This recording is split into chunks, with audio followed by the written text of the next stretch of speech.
For thousands of years, humans have looked up at the night sky and asked one question: are we alone? Every star above us could be a sun.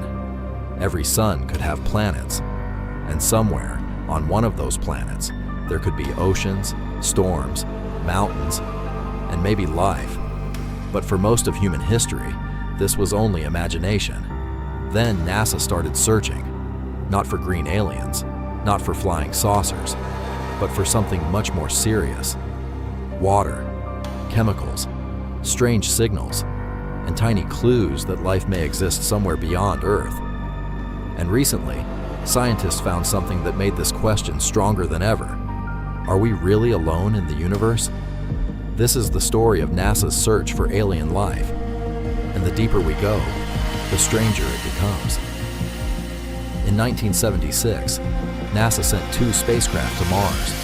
They were called Viking 1 and Viking 2. Their mission was simple, but historic: land on Mars and search for life. For the first time, humans were not just looking at another planet from far away. We had machines sitting on its surface, touching the soil, testing the dust, searching for signs that Mars was not completely dead. But the results were confusing. Some experiments gave strange reactions. Other instruments found no clear proof. Scientists argued. Some believed the results were interesting. Others said Mars was too dry, too cold, and too dangerous for life. And in the end, NASA did not announce life on Mars. The dream was not dead, but the answer was still hidden. Then came a new idea. Maybe Mars does not have life today. Maybe Mars had life long ago. Because billions of years ago, Mars was not the dry red desert we see today. It had rivers. It had lakes. It may even have had a thicker atmosphere. In other words, Mars may once have looked more like Earth. And if water existed there for long enough, could life have started? This question became one of the biggest mysteries in space science. Years later, NASA sent a new generation of rovers: Spirit, Opportunity, Curiosity, and then Perseverance. Perseverance landed inside Jezero Crater, a place scientists believe was once home to an ancient lake. This was not a random landing site. NASA chose it because water once flowed there. Rivers may have carried minerals into the crater. Sediments may have settled at the bottom of the lake. And if ancient microbial life ever existed on Mars, traces of it could be hidden inside the rocks. Perseverance was not looking for living creatures walking on Mars. It was looking for biosignatures. A biosignature is a clue that life may have existed. It could be a chemical pattern, a mineral shape, or something in a rock that looks like it may have been created by ancient microbes. And then Perseverance found a strange rock. NASA called the rock Chayava Falls. Inside it was a sample named Sapphire Canyon. Scientists found features that could possibly be linked to ancient microbial life. But NASA was careful. They did not say, "We found aliens." They said it was a potential biosignature. That means it is interesting. It is suspicious. It deserves serious study. But it is not final proof. And that is what makes it so powerful. Because real science does not scream before it proves. It investigates. It tests. It questions everything. The rock still needs more study, and scientists may need to bring samples back to Earth before they can know the truth. But for many people, this raised a chilling possibility. What if Mars was alive before Earth became the world we know today? But Mars is only the beginning, because the most promising place for alien life may not be Mars at all. It may be a frozen moon orbiting Jupiter. Its name is Europa. From the outside, Europa looks like a dead ball of ice, cold, cracked, silent. But under that icy shell, scientists believe there is something incredible: a massive ocean, a salty ocean, an ocean that may contain more water than all the oceans on Earth combined. And on Earth, wherever we find liquid water, we often find life. Deep under our oceans, where there is no sunlight, life still exists. Near volcanic vents, in darkness, under pressure. in places that once seemed impossible. So scientists started asking, if life can survive in Earth's deep oceans, could life also survive under Europa's ice? This is why NASA launched the Europa Clipper mission.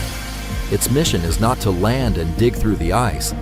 Its mission is to fly close to Europa again and again, studying the moon's surface, its ice shell, its ocean, and the ingredients that may support life. Europa Clipper is searching for habitability. That means it is not asking, is there a city under the ice? It is asking something more basic. Does Europa have the right conditions for life? Water, energy, chemistry? If the answer is yes, then Europa may become one of the most important places in the entire solar system, because life may not need sunlight. Life may not need Earth. Life may only need the right conditions. But NASA's search does not stop in our solar system. It goes much farther, beyond Mars, beyond Jupiter, beyond our Sun, to planets orbiting other stars. These planets are called exoplanets. For a long time, humans did not know if planets around other stars were common. Now we know they are everywhere. There are thousands of confirmed exoplanets, and there may be billions in our galaxy alone. Some are giant gas worlds, some are burning hot, some are frozen, but some orbit in a special region called the habitable zone. This is the area around a star where temperatures may allow liquid water to exist on a planet's surface. Not too hot, not too cold, the right distance. Scientists sometimes call it the Goldilocks zone, and this is where the James Webb Space Telescope becomes important. Webb is one of the most powerful telescopes humans have ever built. It does not just take beautiful pictures of space. It can study the atmospheres of distant planets. When a planet passes in front of its star, some of the starlight passes through the planet's atmosphere.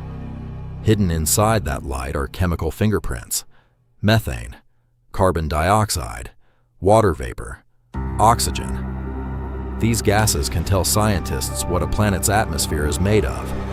And sometimes, certain combinations of gases could be signs of life, not proof, but signs. One exoplanet that became famous is K218b. It is about 120 light-years away. That means even light, the fastest thing in the universe, takes 120 years to reach us from there.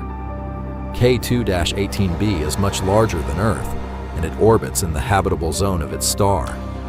Using the James Webb Space Telescope, scientists detected carbon-bearing molecules like methane and carbon dioxide in its atmosphere. Some researchers believe worlds like this could possibly have deep oceans under thick atmospheres. But again, the answer is not simple. A planet can have interesting chemicals and still have no life. Nature can create strange things without biology. That is the problem with searching for aliens. The universe does not give easy answers. It gives clues, and humans must decide what those clues mean. This is why NASA's search is so serious. They are not only searching for life, they are searching for proof strong enough that the whole world can believe it. Because if NASA ever confirms life beyond Earth, even tiny microbial life, it will change history forever. Think about it. For thousands of years, humans believed Earth was special. Then we learned Earth orbits the Sun. Then we learned the Sun is only one star among billions. Then we learned our galaxy is only one galaxy among billions.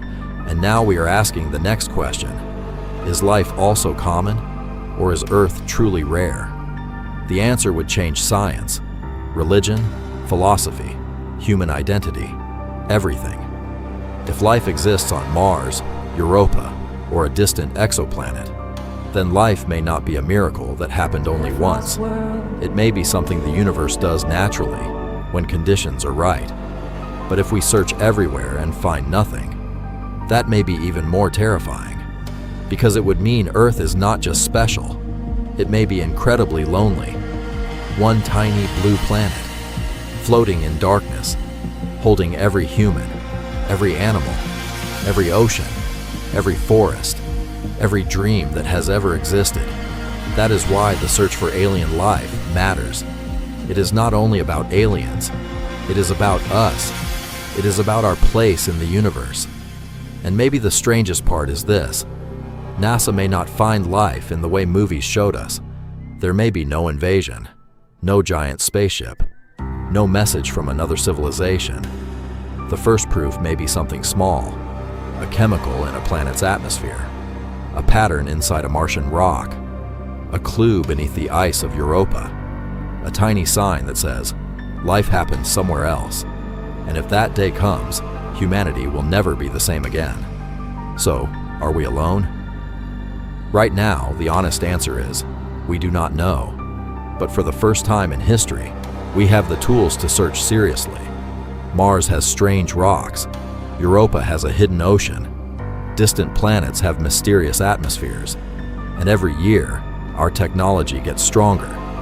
Maybe the answer is still far away. Maybe it is buried under ice.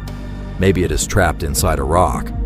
Maybe it is floating in the atmosphere of a planet 120 light years from Earth. Or maybe NASA has already found the first clue.